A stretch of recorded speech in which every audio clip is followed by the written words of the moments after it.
Night and day, 7 days a week, American steel furnaces never stop. Their products form the backbone of the nation's booming economy. Steel for countless consumer products. Steel to shield us against military aggression. Steel for our homes, offices, and national shrines.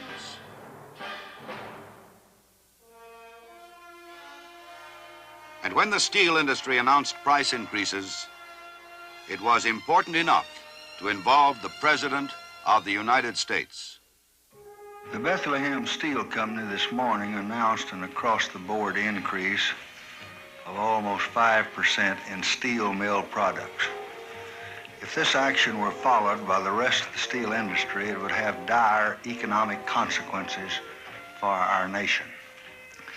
The steel companies and the union reached a collective bargaining agreement yesterday. The terms of their settlement are high. That settlement will result in some increases in steel costs. But the announced Bethlehem price increase far exceeds any reasonable calculation of the cost of the wage settlement. The warning from the White House was clear. Inflation in steel would be inflation for the nation.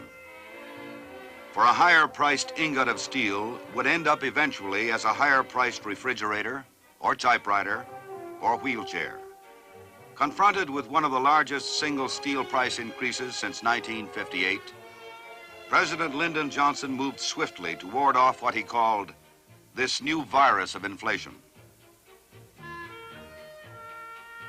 First, he asked his cabinet to hold up government purchases from steel companies whose new prices the administration regarded as unreasonable. Several members of the president's cabinet concerned with the steel situation conferred at the White House that morning. Mr. Johnson also consulted with his Council of Economic Advisors.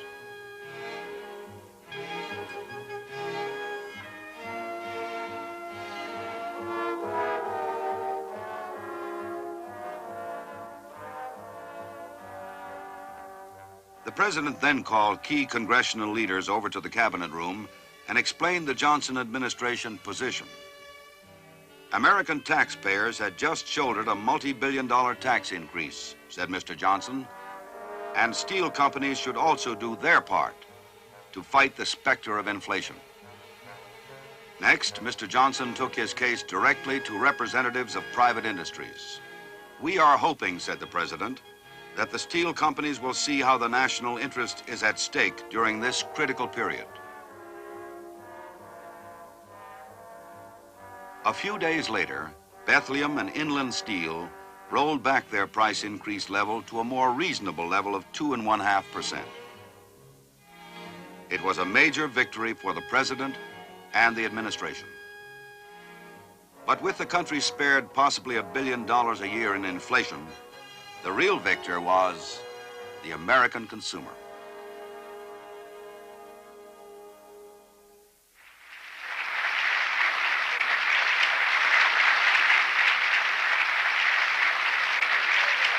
President Johnson began the month of August by going to the Department of Housing and Urban Development to sign into law the Housing Act of 1968.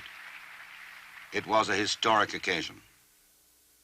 Today we're going to put on the books of American law what I genuinely believe is the most farsighted, the most comprehensive, the most massive housing program in American history. We cannot underwrite what can happen in the future. We already know how we have neglected matters in the past. But I do say that this legislation can be the Magna Carta to liberate our cities. It is vast in scope and vast in promise. With it, we now have new means to win new rights for every American in every city and every country road. And that new right is the fundamental and the very precious American right to a roof over your head, a decent home. With the president's signature, a blueprint was laid out for the construction of 26 million new homes over the next decade. 6 million of these would replace all slum dwellings that now blight our cities and rural landscape. Among the 6,000 persons on hand for the ceremony were many distinguished leaders who had helped make this landmark legislation possible. But the president had special greetings for Mr. and Mrs. Lupe Arzola from Austin, Texas. For the Arzolas are residents in a neighborhood which started out as the first low-cost public housing project in the United States. It was inaugurated in 1938 under the presidency of Franklin D. Roosevelt and with the vigorous backing of a certain young congressman, Lyndon B. Johnson. The journey began more than 3 decades ago with President Franklin D. Roosevelt's conviction that a compassionate and far-sighted government cannot ignore the plight of the ill-housed, or the ill-fed, or the ill-clothed. First, there was the public housing experiments of the 1930s and 40s, led by that great adventurer Nathan Strauss in the Roosevelt administration.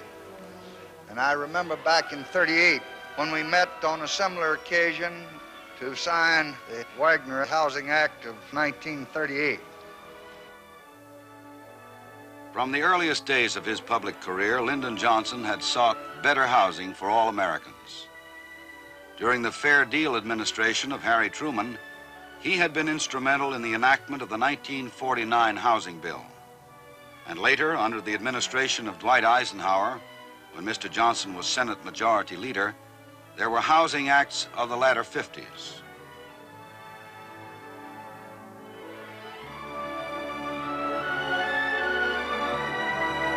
And all culminated in this multi-billion-dollar program to meet America's housing needs through the 1970s. The Department of Housing and Urban Development was one of the 2 new cabinet-level positions created during the Johnson administration in order to accommodate the needs of a growing population and a dynamic economy. Not far away on Independence Avenue is the new headquarters for the Department of Transportation, established in 1967. To this new arm of the federal government would fall the responsibility to administer the $12 billion federal highway bill, signed on August 23rd. The measure would extend interstate roads to a total of over 42,000 miles by 1974. It would deal more humanely than any previous program with the social effects of highway location, especially in American cities. But even as he signed the bill, President Johnson expressed his dissatisfaction with its weaknesses. It would seriously harm the effort to beautify America's highways and would dilute the nation's power to preserve parklands. Paralleling the expansion of our transportation system has been the growing network of natural gas pipelines, which already provide 1/3 of the nation's fuel needs. But with almost 1 million miles of gas lines threaded through heavy population centers coast to coast, the danger of devastating explosions has risen sharply.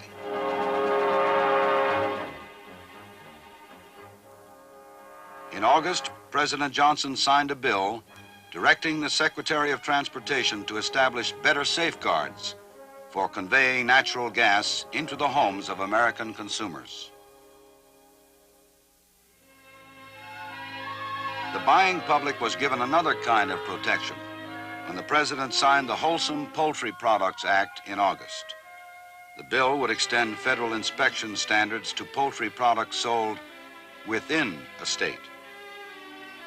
It was just one of 17 laws passed during the Johnson administration to provide the consumer with better protection in the marketplace.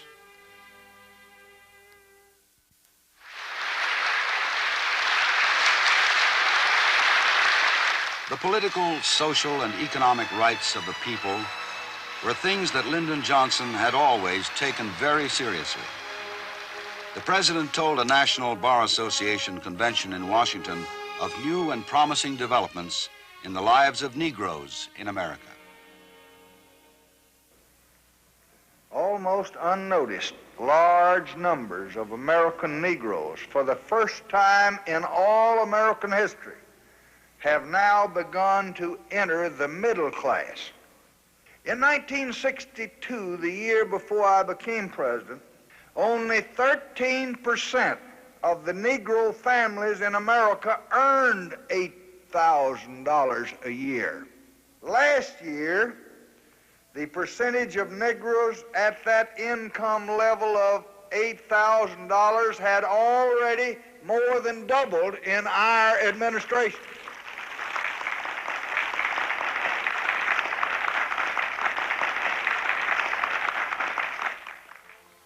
In summarizing his domestic goals at an annual meeting of the National Medical Association in Houston, Texas, President Johnson invoked Franklin D. Roosevelt's famous 4 freedoms. And to these, he added a 5th freedom. A good job, a decent home, a good education, and justice for all.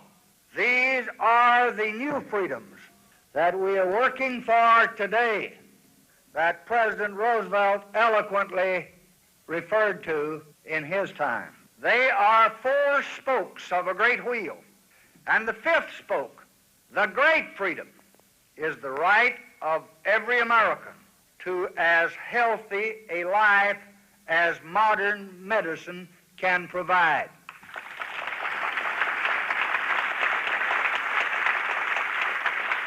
In August, a new Health Manpower Act was signed, boosting construction of medical schools and providing more scholarships for students seeking a career in medicine. Federal assistance for vital health programs for the American people now totaled $16 billion a year.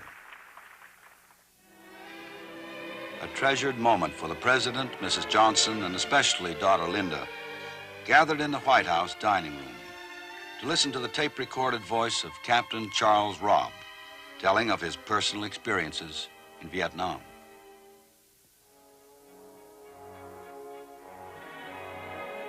In the same room a day later, the President heard reports on the course of the war from his National Security Council.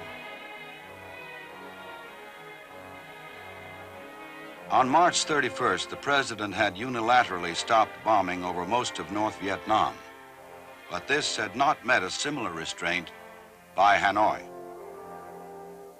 On August 19th, Mr. Johnson told the annual convention of the Veterans of Foreign Wars in Detroit that he would take no further steps toward de-escalation of the war until North Vietnam made a move toward peace. The United States took a major initiative toward peace on March 31st. We not only made an offer, but we immediately acted. We took a first dramatic step to de-escalate the conflict. I immediately ordered our aircraft and our naval vessels to make no attacks on North Vietnam north of the 20th parallel. And this excluded from bombing almost 90% of the North Vietnamese population and almost 80% of the North Vietnamese territory. And I then, that night, in that televised speech to the nation, had this to say, and I quote, "I cannot, in good conscience, stop all bombing so long as to do so would immediately and directly endanger the lives of our men and our allies."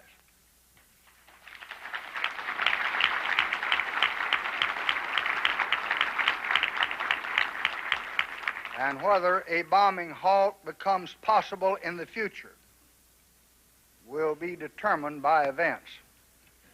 Thus far, Hanoi's response has been to reject every single suggestion made by ourselves or by others to de-escalate the conflict. While at the gathering of the Veterans of Foreign Wars, the President asked all those present to pray for the man whom he described as one of the great veterans of our time.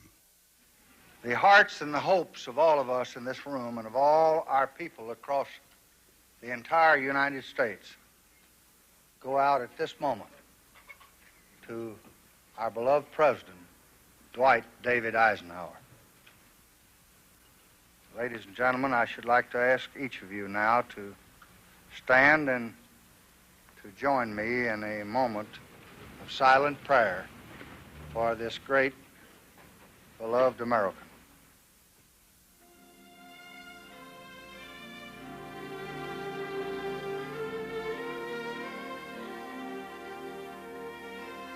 At Walter Reed Army Hospital, former President Eisenhower suffered his 7th heart attack and went on the critical list in August.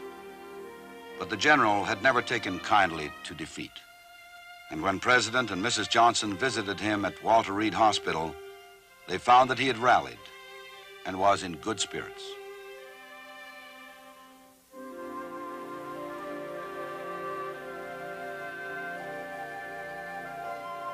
As Allied commander in World War II, one of the countries General Eisenhower helped liberate was Czechoslovakia, pushing Nazi tyranny from its boundaries.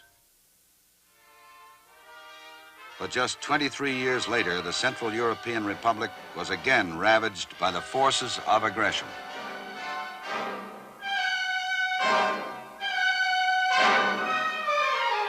On August 20th, armies of the Soviet Union, Poland, Hungary, Bulgaria, and East Germany invaded Czechoslovakia, seizing control of the country in a few hours.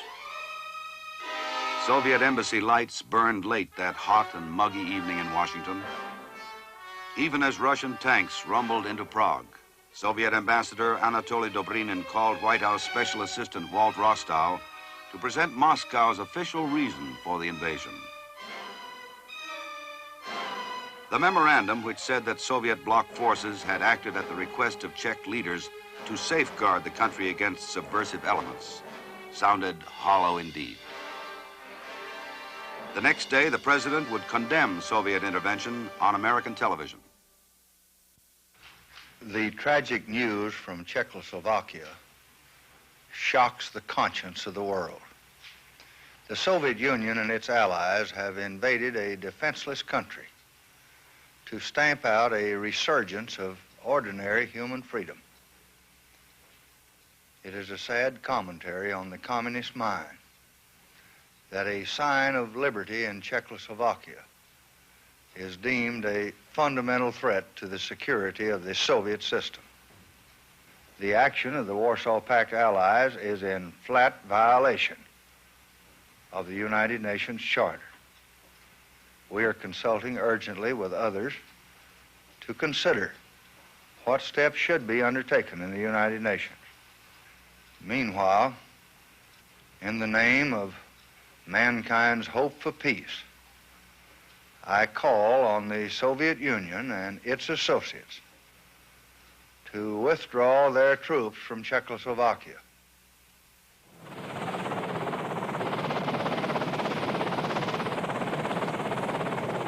The president asked members of Congress to come back to Washington from their summer recess to brief them on the continuing Czechoslovakian crisis.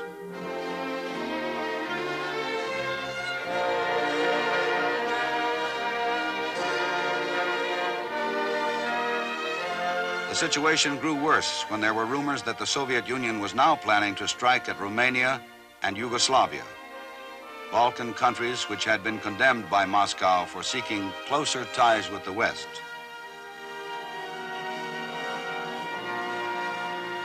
Speaking before a gathering of dairymen in San Antonio, Texas, the president issued a clear warning.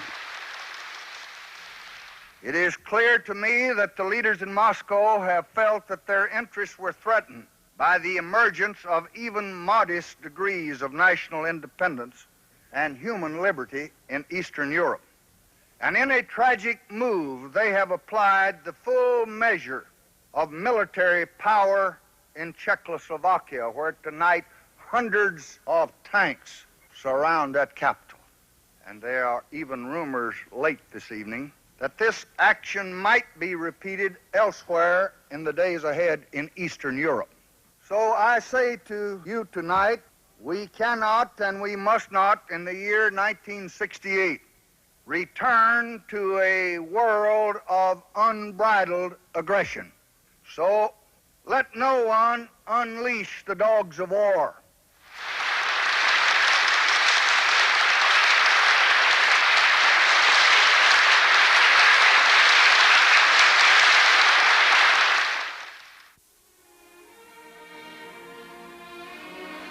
Thus, in August, there were both wars and rumors of wars, which would often keep the president and his staff working deep into the night, seeking solutions to the problems of a divided world.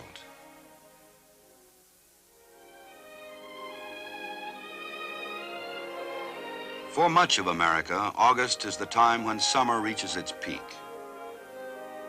In Texas, it is the month when the harvest begins.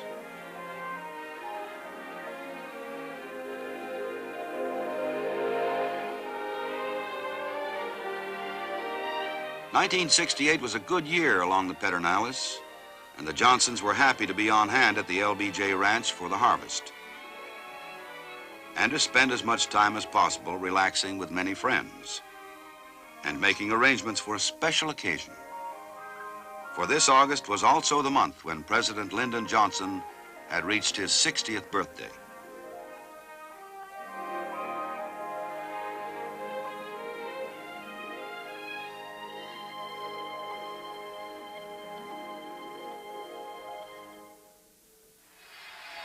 The president watched the 1968 political conventions on television with his family and staff at the ranch. First, there was the Republican convention, held August 5th through the 8th at Miami, Florida.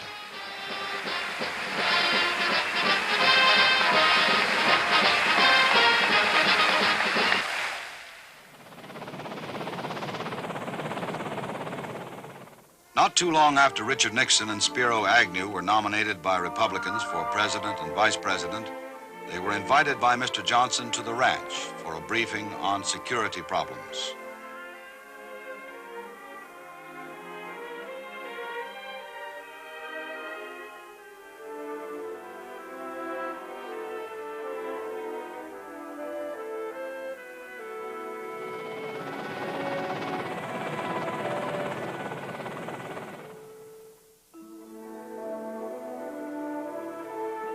The man whom the Democrats would nominate as their standard bearer, Vice President Hubert Humphrey, was also at the LBJ Ranch in August, along with Mrs. Humphrey.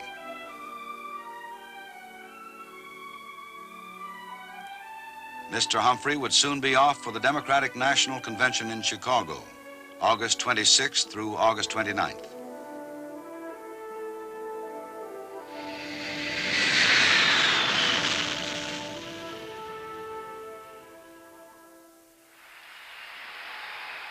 Vice President Humphrey, in his acceptance speech, called for unity in his party.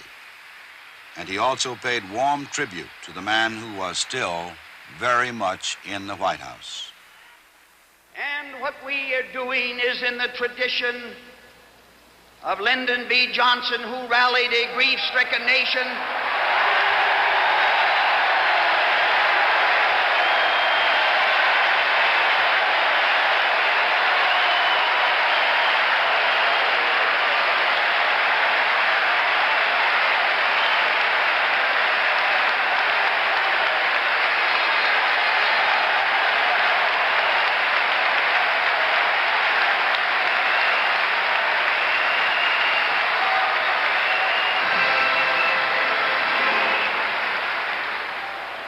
rallied a grief-stricken nation when our leader was stricken by the assassin's bullet and said to you and said to me and said to all the world, let us continue.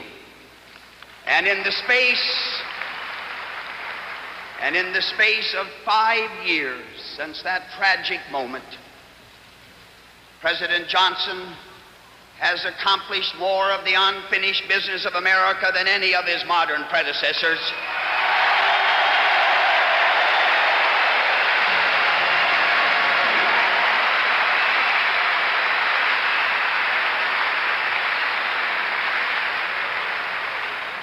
And I truly believe that history will surely record the greatness of his contribution to the people of this land. And tonight to you, Mr. President, I say thank you. Thank you, Mr. President.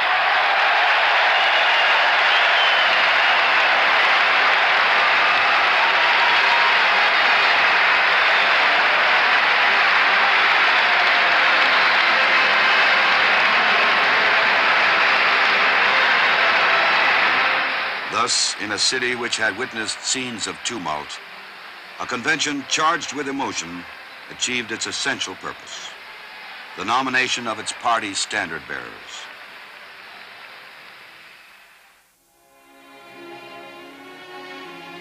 As August drew to a close, the most distinguished alumnus of Southwest Texas State College had come home. And although 38 graduating classes had passed from the campus since Lyndon Johnson worked his way through school by sweeping classrooms and cutting the grass, he still spoke a language which younger generations could understand. Our system is not an easy one. In it, not every candidate, every viewpoint can win. And losing always hurts. It is a long and delicate process.